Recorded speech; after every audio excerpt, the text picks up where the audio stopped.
She was gaslit by her doctors. She followed the plan, but the answers never came, only more pills, until she realized she wasn't broken. She just needed to come home to her body. We are your whistleblowing shrinks, Dr. Terlin and therapist Jen, and this is the Gaslit Truth Podcast, Signature Survivor Story. Before we crack this wide open, hit like, smash subscribe, and if you're on YouTube, ring that bell so you don't miss a thing.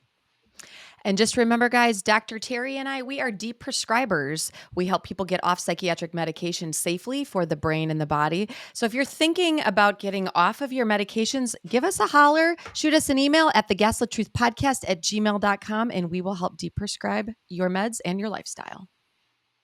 Everybody, our special guest today is Rachel Reynolds. She is our signature survivor story. We're going to welcome her to the show. Rachel is an antidepressant use survivor, sensitive soul, and Houston garden-based coach, helping people restore gardens for wildlife. Welcome to the show, Rachel. Wait, she's a Houston-based garden coach, Jen. Yeah.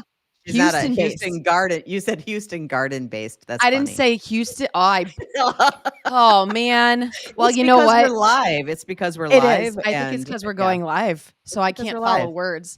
That's Welcome to right. the show, Rachel. Thank you. All right. So you've got quite a story you'd like to share with our listeners. Mm-hmm. And where would you like to begin with that story?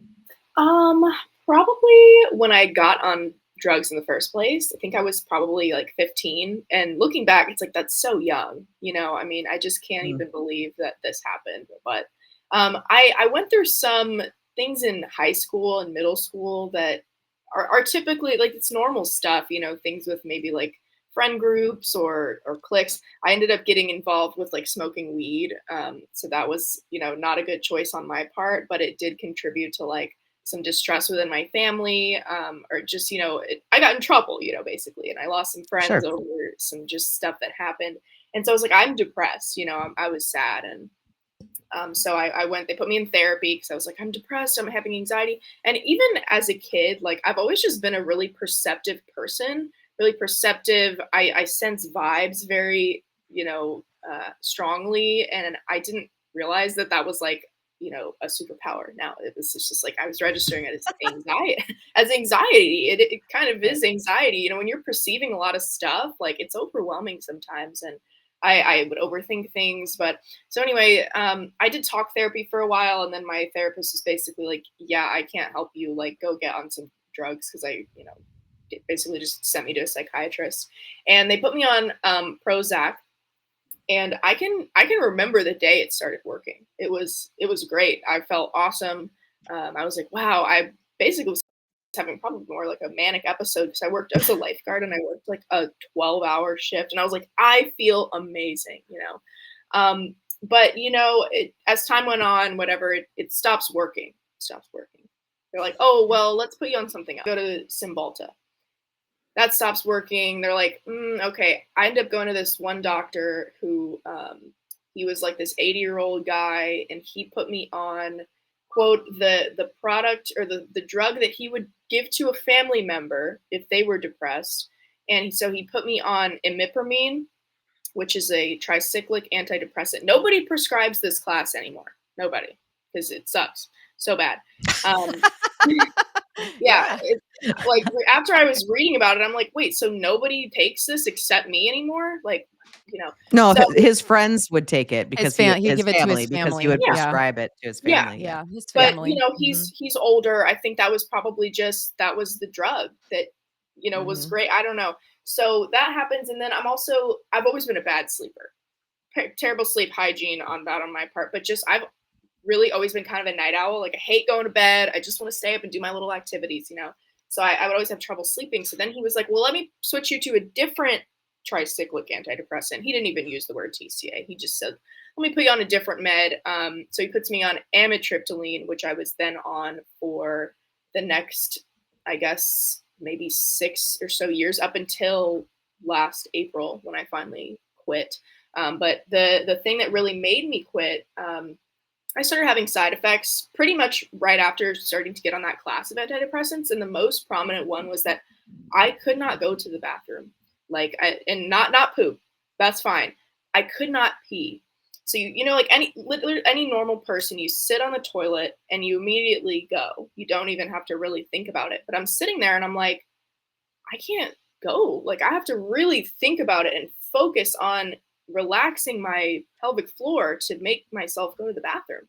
And I knew that it was a side effect from the drug because I Googled it honestly. But it wasn't big enough of a deal to me for whatever reason, or I just didn't want to go through another med transition, you know? I did Mhm. inquire to him about getting off and he said, well, it's like taking off glasses and putting them back on, you know. Life is going to be how it was before if you stop. I'm like, oh, well that That's sounds a like new wait, that's a new line of manipulation. I've oh, not heard I've that one yeah. never, I know before. It's you, like One, taking right? off yeah, glasses, take off your then you won't Yeah. glasses. see like, I mean, Jen and I have talked about so much manipulative language, but that's new. Mhm. I've This is not a heard new that. one. Yeah, Yeah. Yeah. glasses. He's used that on me multiple times. And honestly, I don't even think this man was trying to gaslight me. I genuinely think he just is not updated on He like believed it. new medications or anything. He's just like, Sure. I think he was Sure. close to Yeah. retirement. But so it kind of really started to bother me because I started dating somebody and I would have an extra hard time at his house. Like I was just so clenched. I was so anxious and nervous. Whether or not it was because I liked him or whatever, but I was just so clenched and I finally told him what was going on. I was like, look, I have this like chronic issue, you know, and it was so hard to talk about because no one has this problem. Like no one really related. You know what's bad when you're on the seventh page of Google looking for someone with this same symptom and you still can barely find anything. I'm on a Reddit Right. thread from 9 years ago with somebody being like, "Oh yeah, that happened to me too. I never figured it out." She Oh my was god, 80. yeah. The person on Reddit was 80. So Okay. Yeah. So you felt, I mean, you were kind of alone in it, just seeking to yeah, I felt find, so like, to alone. confirm, like, what you knew was going on, probably, right? You just Yeah, couldn't I pinpoint just it, wanted a right? solution too. I was like, I went to pelvic floor physical therapy. Like, you know, and every person I told was just kind of like, what? That's really weird. My therapist at the time, I did end up telling her about a year prior to me deprescribing, and she was horrified. She was like, what?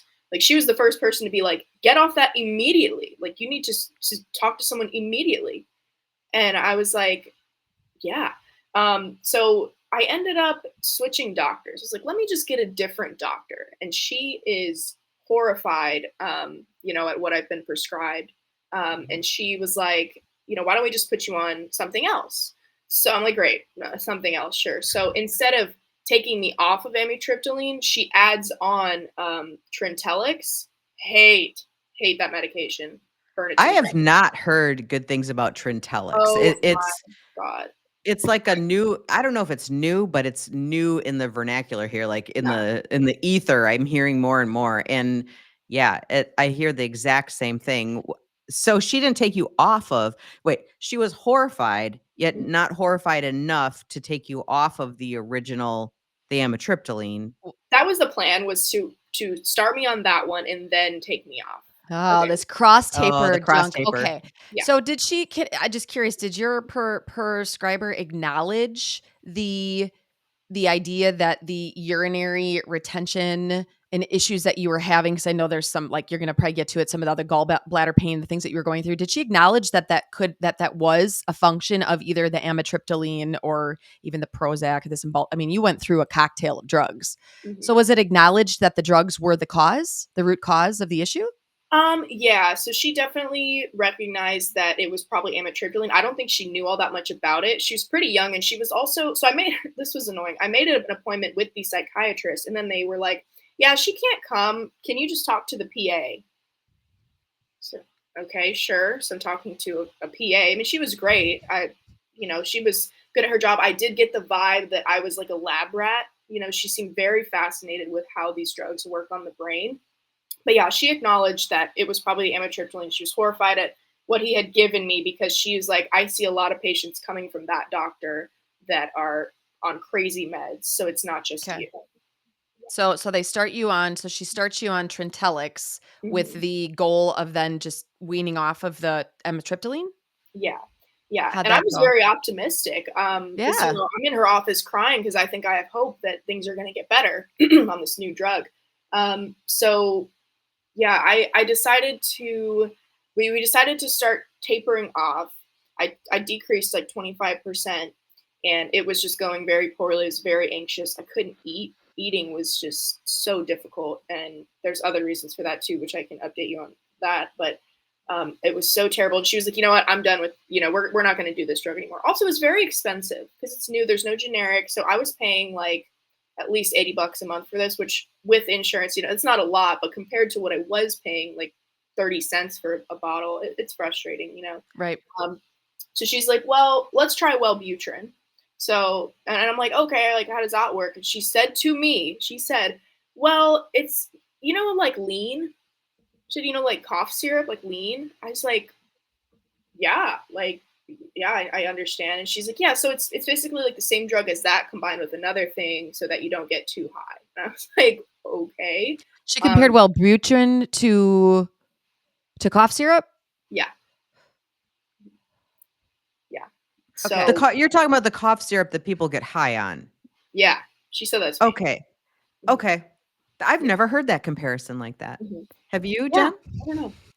Well, for someone who's supposed to be such an expert on the brain, I know. we're talking about totally different classes of drugs and mechanisms of action here. But carry on. Okay, that's really weird. No, I've never heard that before. No, I Jeez. haven't. Oh my So over the counter cough syrup. Okay, so she compares Wellbutrin to that and says, "Let's try." It's like this. It's like Not that. over the counter cough syrup, but like the like lean cough syrup. Well, the one that like Do they rappers call do. it scissorp or something like that? Do they Got call a it like that? name. Or Yeah, you're do right. like It's got a name. rappers use it? Is that what we're talking I about think here? so. Yeah. Okay. Did you say rappers? Like I Snoop did. Dogg is using this? Yes. All right, we got to get Yes. him on the show. Well, so what my understanding of Wellbutrin, and it was bupropion, like the generic Wellbutrin, it's a combo of two different drugs. Like it's the cough syrup drug and then the one that makes you kind of down so you don't get so high. But that was also terrible because I was still having the urinary issue and I was still on amitriptyline. So obviously the urinary issue didn't go away. It actually made it worse. And then I couldn't eat.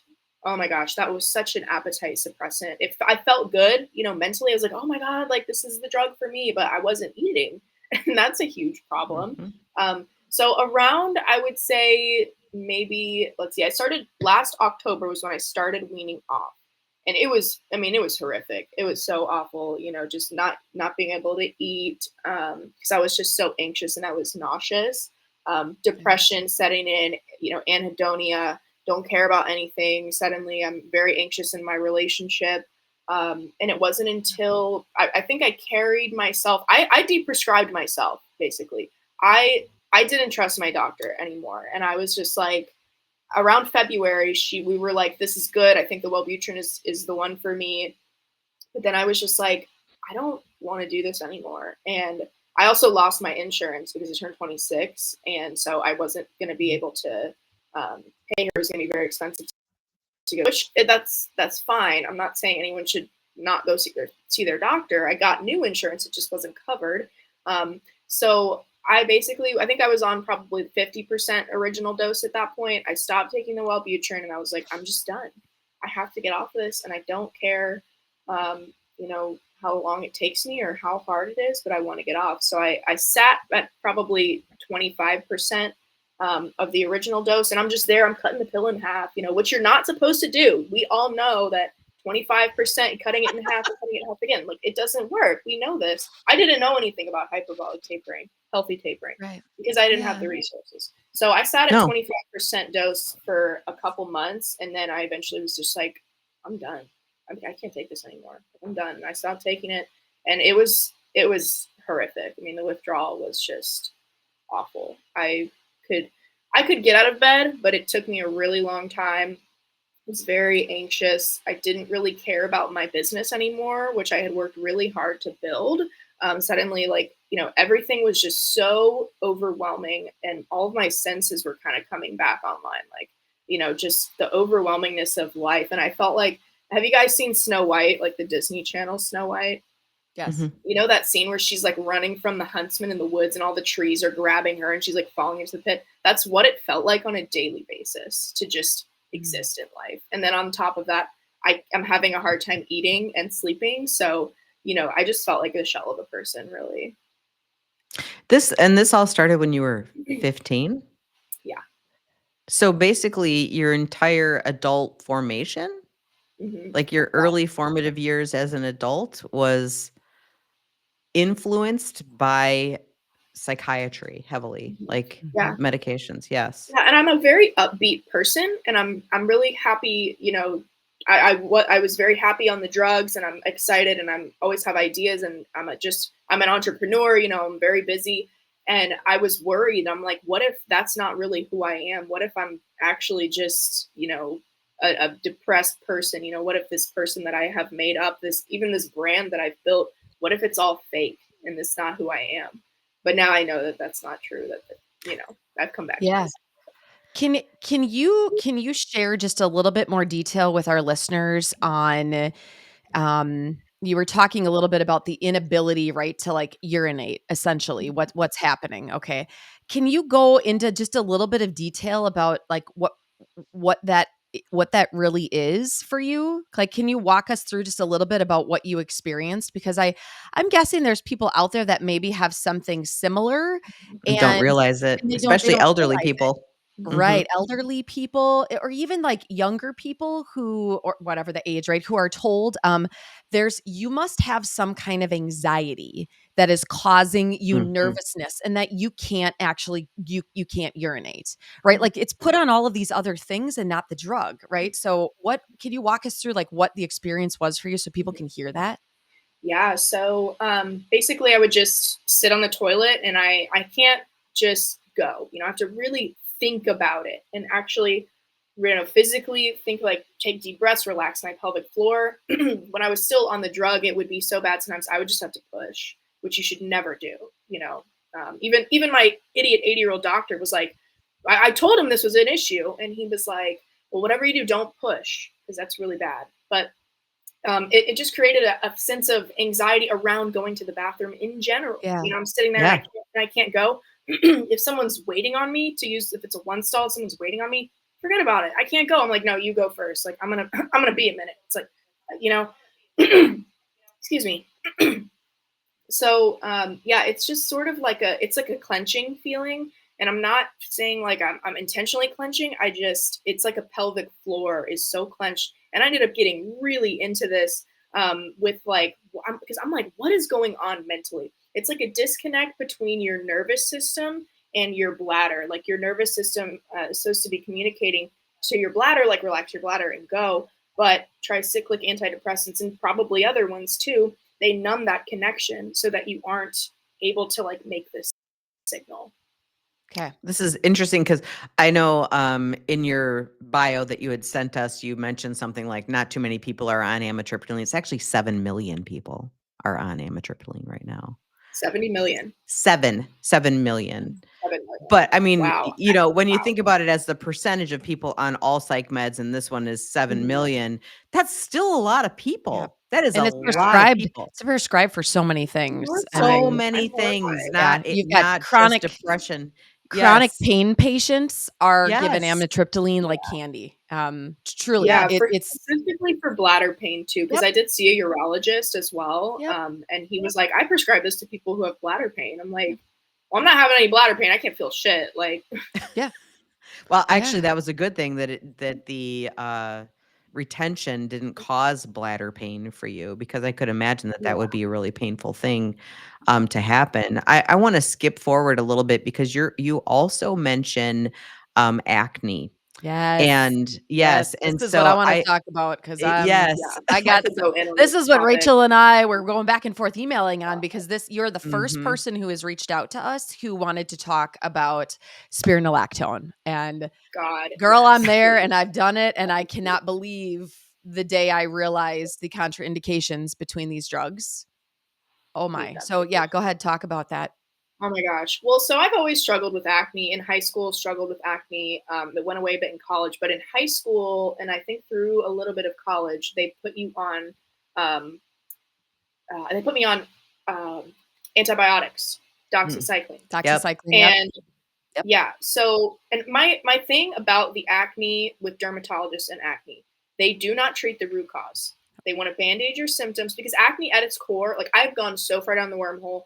At its core, it's an inflammation issue, usually connected to your gut. Yeah. Like, your skin is trying to communicate with you, and you are, by going on Accutane, by going on spironolactone, you are, silencing the very thing that is trying to communicate with you. And also, it's like, especially too with Accutane, you need your liver to clear these toxins that are causing Yeah. the acne. Accutane really messes with your liver, right? It's so ridiculous. So I got put on spironolactone because I started having really bad acne again when I was maybe 23, 24. It's a couple years ago. I got on spironolactone, and it did help, but my period was off whack, because what it does is it suppresses it totally messes with your hormones. Mhm. So I was having like 2 periods a month. It was crazy. It was awful. And you're peeing like crazy. It depletes your electrolytes. Yep. Because it's a diuretic. It's used off label for acne. It is a blood pressure medication. Yep. So around the same time that I got off the amitriptyline, I was like, you know what? I'm sick of all of this. Like, I'm done. So I stopped taking that too. And I was on a holistic supplement from another company that I felt like was doing, well enough. So I quit spironolactone. Like, I'm so done with this. I start getting into what's the root cause of my acne? Because I've had acne for, my whole life, basically, maybe a couple years where I didn't have it or whatever. And so I ended up hiring a functional medicine doctor, because I'm like, I'm definitely not going back to the derm, because she's just going to throw something stupid at me. And I did some testing, and I found out that I have candida overgrowth in my gut. Second person we've had on the show talk about candida. Mhm. Yeah. Mhm. Yeah, it's awful. And so I still have acne. Like, I'm still going through it, because I am doing my 3-month-long protocol and special diet to try and get rid of it. But yeah, it's horrific. I want to side point out effects something for our listeners here too, that acne is a very common side effect of psychiatric medications. Yes. So Lexapro is a big one. I have yet to meet someone on Lexapro that also hasn't struggled with acne simultaneously, and then Yeah. they're on spironolactone. Like, Yep. it's You like do. this It's common thing. interesting. It's the Yeah. simple. The doxycycline comes first, then the spironolactone. You do a couple routes of the spironolactone, and then comes the Accutane. It literally, it's almost like you can it's scripted out, people, from your derm. Like, here's two of us sitting in the Mhm. same space talking about the Yeah. exact same order. And the thing that I think is really important for everybody that's listening is Accutane, not, and this is more so the spironolactone, because that's the rabbit hole I went down. Spironolactone is heavily contraindicated with SSRIs. Mhm. Heavily contraindicated, guys. It takes a really quick, little Google search and doing a little bit of research, and you're going to find that there are major issues with heart, respiratory, because this Yep. is what this drug is doing, guys. I mean, Rachel is spelling this out, right? You've got a drug that is prescribed off label. It's a water pill. I remember being told, oh, it's just a water pill. We're managing the water in the body, right? This is given for blood pressure. So even when you go off of it, it can be very dangerous to go off of if you're not careful, because it's it's a blood pressure med, and it's extremely contraindicated with SSRIs, everybody. So I just want to throw that quick disclaimer out there, because it's very common, the order by which the medications come. And so I just want to just slide that in there, because we don't know that. That's not something that's I was taught. not told. Yeah. Yeah. Nobody told me. Yeah. My Yeah. doctor didn't tell me that. Yeah. And It was like you she were was always 15. just trying Well, to get in and out of the office. you were also 15 years old-ish when you started all of this. So, it's interesting because, like, 15-year-olds and high schoolers struggle with acne often. Yep. So of course it's going to be looked at as like, well, you're 15.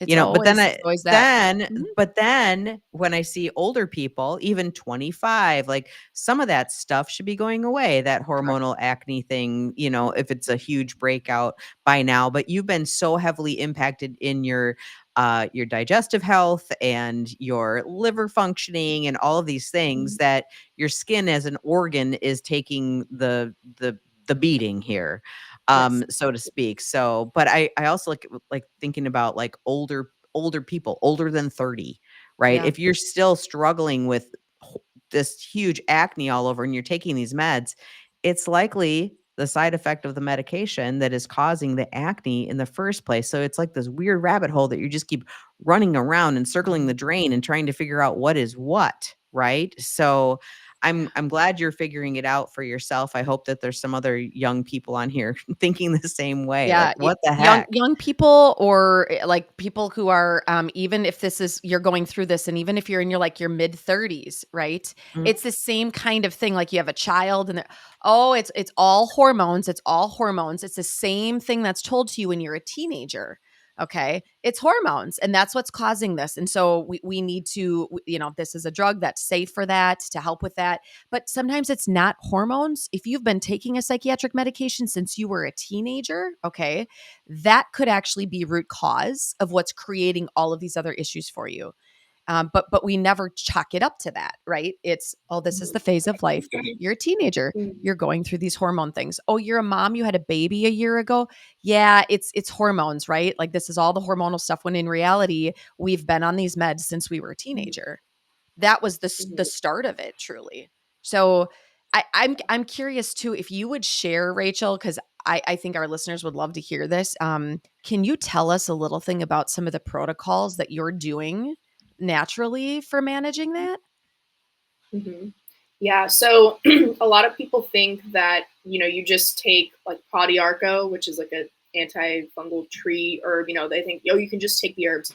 But the root cause of candida is usually that your gut microbiome is so messed up, which because I took the antibiotics for years right. and years, and I've also had several surgeries, like antibiotics, I think is a big cause of candida. So, and also poor digestion, amitriptyline and probably other drugs too really slows down your digestion. So when your food's not moving through your stomach, the candida is going to overgrow and it's going to digest it for you. Mhm. So yeah, the protocol I'm doing right now is it is a special diet.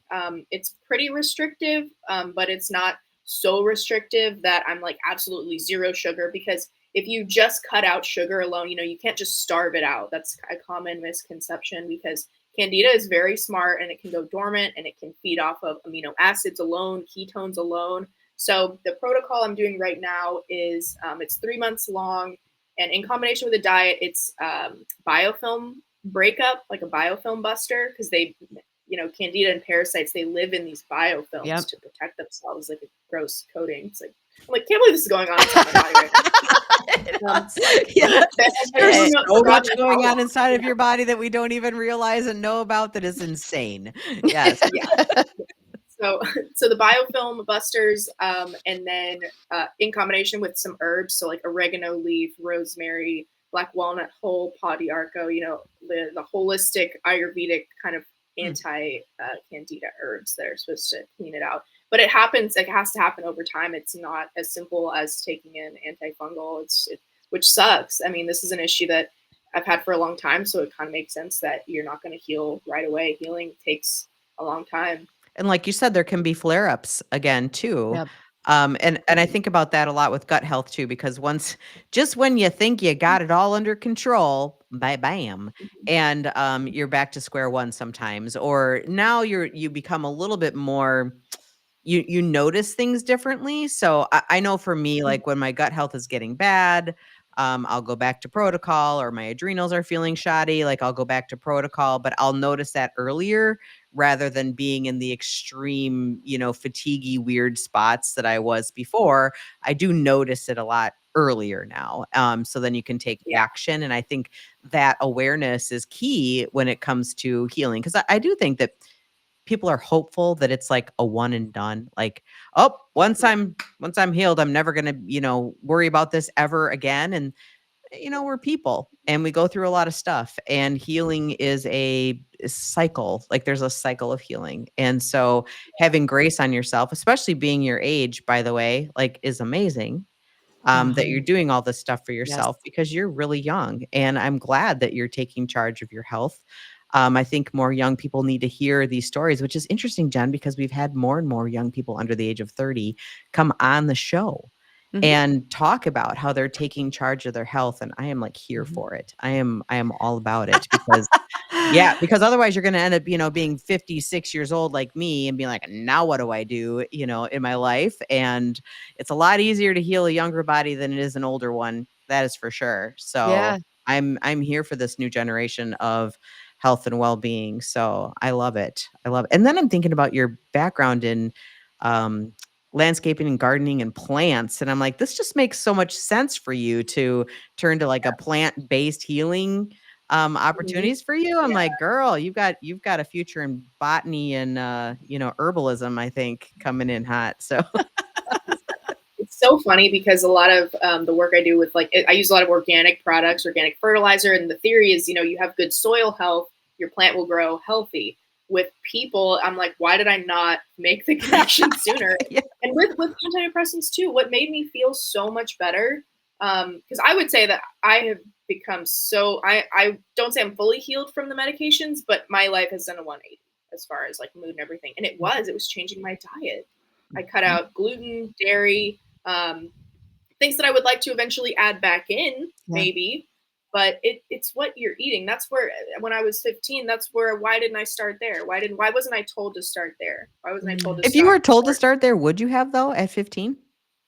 Um, You're yeah, like, probably not. yeah. I don't know. No, That vending machine is a little too close I to know. the lunchroom. I ask myself that same question too, Yeah. right? Being young and starting on antidepressants, but it would have been nice for that to be an option to have Yeah. been discussed at least, because something that we know is when we're given options, it's really hard to negate or forget about some of those options. So even if you choose one thing, it is already registered in the brain that there was something else that was given to you as a Planting choice. seeds. They're So, planting right, seeds. you a seed is planted, right? And that's that. I mean, that's the neural part of this is that that's there and that doesn't go away. So then, as things aren't working for you, you kind of in the back of your mind are always going back to, okay, well, there was a couple other options that were given to me, but the problem Mhm. was that wasn't. The drug was the only option. So it Yeah. makes sense every time you go back, like you're putting more hope in another drug because there wasn't some other option that was even mentioned. And so now we ask the question, right, Rachel, the issues you had going on when you were 15, are those still issues in your life? Were they issues? Like how long did that actually organically last for you? If you, The depression. yeah, like the real true depression that you're experiencing, was that very situational for you? Yeah, it felt like it was. I think things did get better. You just high school's rough. I Yes, mean, it is. That's what- rough. Gosh. Got to college and everything, got better. Still went through some rocky things, but I never really once considered getting off of them. I thought that, there was just something wrong with me. Mental illness kind of runs in my family. Yep. Um, and like I have a lot of, just crazy relatives and stuff. So I thought that it had been passed down to me. And I was like, well, I have to, continue You to were take this. And destined. even Mhm. yeah, Yeah. even still when I got off of it and I was having like meltdowns, like I think I was crying every single day, multiple times a day. And I had like a close, family member, not immediate family, but somebody else. And she's like, God just made you extra special. You need to, stay on these drugs because, she was trying to be helpful. Like she Yes. was like, no, it's okay. You're just a little bit quirky and you need to be, but it's like, no, the quirkiness is the, Yeah. is the superpower, That's correct. these meds, they numb your intuition, your gut feeling. And Mhm. now that it's like coming back online, I'm like, oh, I'm seeing in different colors now. Like I can,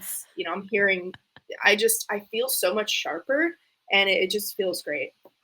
Yeah, well, I think about that 15-year-old you trying to, like, come out of that cocoon, and the quirkiness is what made you you, right? And so Yes. you had to that dampened all of that spirit a little bit, though you said you Yeah. were able to kinda shine through, Yeah. but I Mhm. wonder what it would have been like if you would have been able to just be you and be the shine all the time, Mhm. not restrained at all by medications, but I also wanna point out, like, I mean, you weren't 15 that long ago. I mean, more than a decade, but that Mhm. still is in that generational thinking of, destigmatize mental health and, take psychiatric medications. There's nothing wrong with taking it, blah, blah, blah. So we Yeah. don't think Yeah. twice about what the future of that 15-year-old will be, right? Even especially I think about it with women because you don't know in childbearing years are real close to you. They're within a decade, right? And so you were on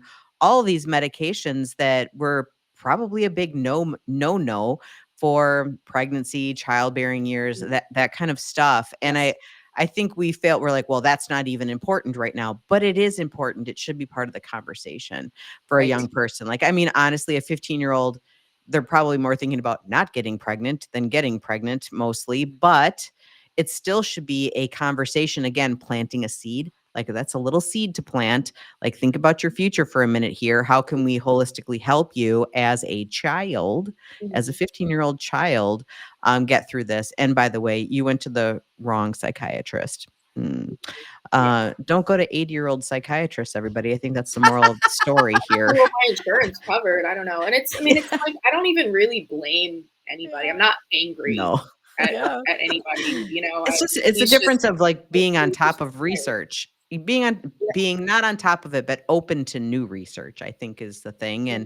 And I've heard older psychiatrists, say things like, well, I'm about ready to retire. So basically I'm just gonna, slide out the last few years that I've got here and not really worry about learning something new. And I think that's not right. I think That's that's terrible. I think, especially with what we know now within the last even 5 years, I think we need to have these discussions more with all of our psychiatrists. But mhm. Rachel, can you tell us a little bit about what you experienced? So you were starting to talk about how your experience changed, like your view of yourself, like your internal, like gut feeling, like all of a sudden you could just become more brighter. Things felt better for you. When that first started to happen, how long did that take you? So was it like you stopped the amitriptyline and within a certain period of time that just kind of started to pop for you? Or, because you were talking about your business and how you were starting to kind of like give up on yourself and on your business. Okay. I'm just kind of curious to know, like, was it when you started to wean off? And I know you didn't do a super long taper or anything, but when did you start to notice those things that Feel were better. actually Yeah. there, that were numbed for so long? hmm Yeah. I think it started to happen when I was beginning to taper. I noticed certain things made me very uncomfortable, or just like boundaries that I had let get kind of trampled on before, and it made me question, some of my friendships, some of the things I was doing for work just started to feel like everything that I now know was misaligned for me just started to feel deeply, deeply uncomfortable in my soul. And I Yeah. was just like, I can't do this anymore. I'm really, I hate everything about this. And I've created this business so that I can work for myself and I can do what I want to do. And actually, I hate doing landscape installations. I don't like doing this. Da, da, me da, da. either. Hate it. No, it's so Hate hard. it. I was like, no. Um, so just, I started to Okay. notice what things really lit me up and which things made me feel smaller, and sort of noticing those feelings in your, like, it's called like your solar plexus, like right in between Mm. your kind of like Yep. your rib cage, that feeling of like, or like Yes. lit upness.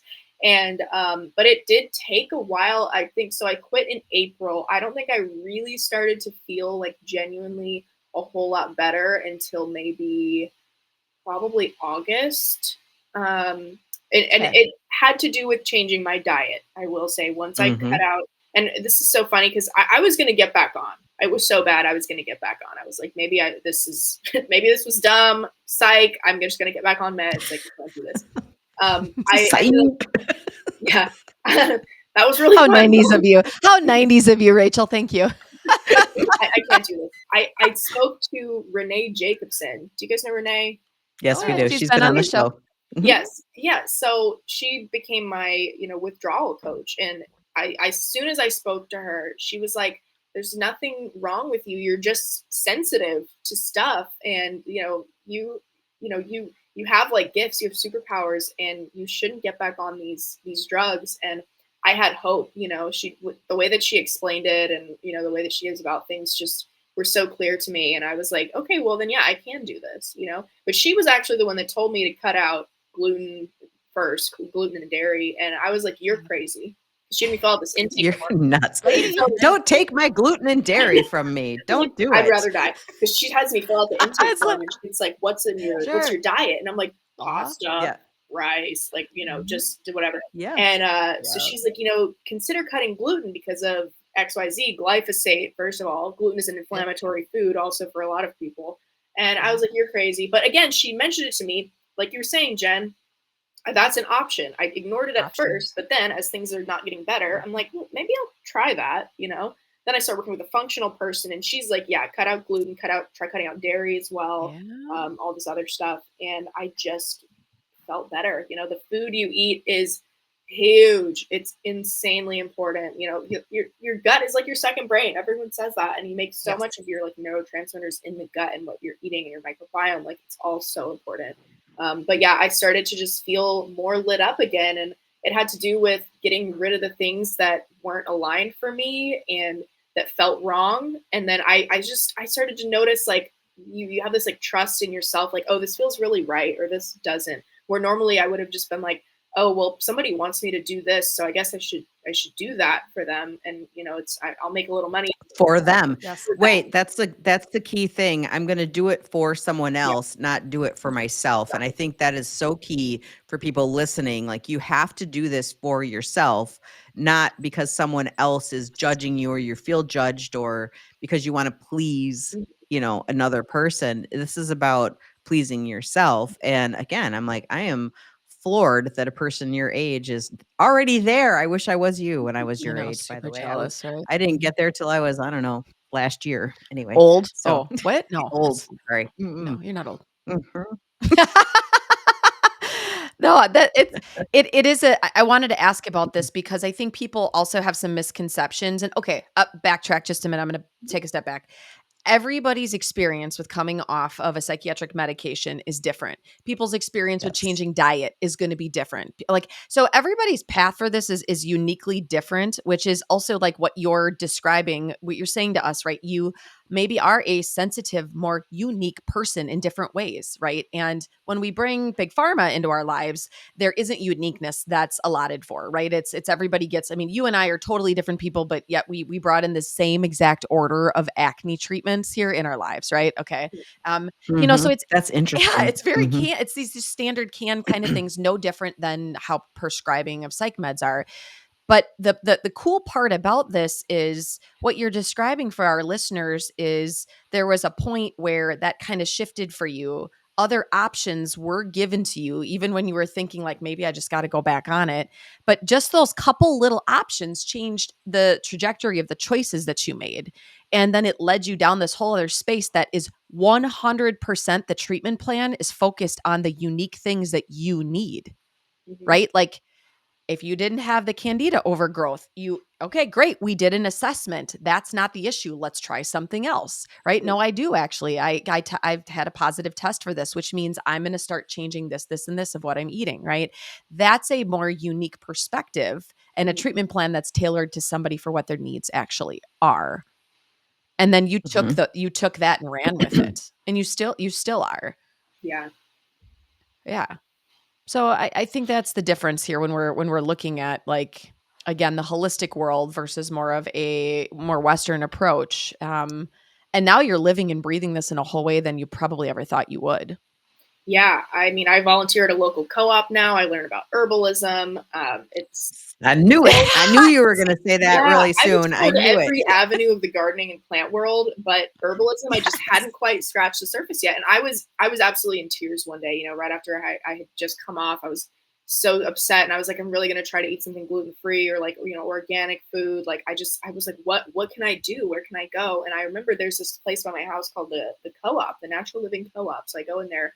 They have a gluten free, dairy free menu, and I see that they have volunteer positions. So I start volunteering there, and it's like every ailment, not saying that if you have a medical issue, go to a doctor. However, a lot of things can be managed with herbs, and plant Yes. medicine is so real, and I've seen it. I've felt the effects. It's really amazing.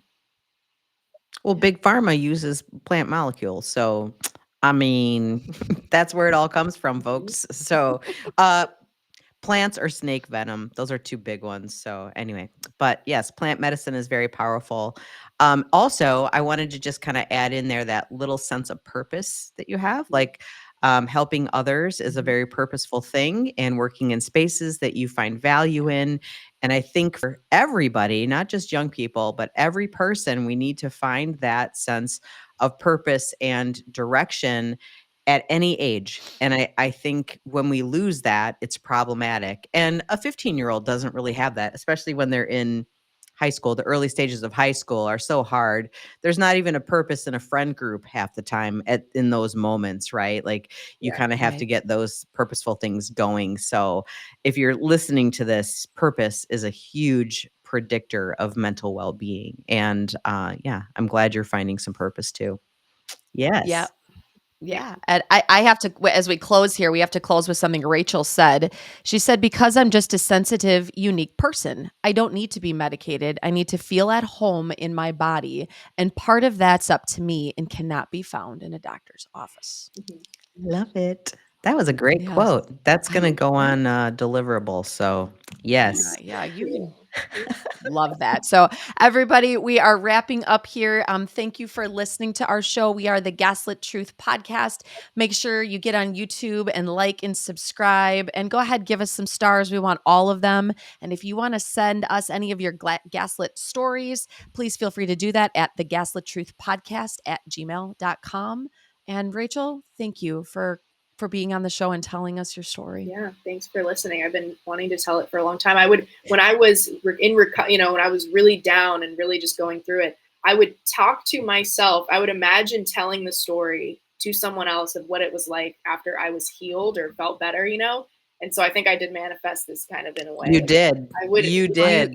talk to myself You like did. what it would be like to tell somebody how much better I feel, and now I'm here doing it. So manifestation. Well, you just told that to about 80 countries worth of listeners, Rachel. So you manifested the shit out of that, girl. All right. Take care. Be well.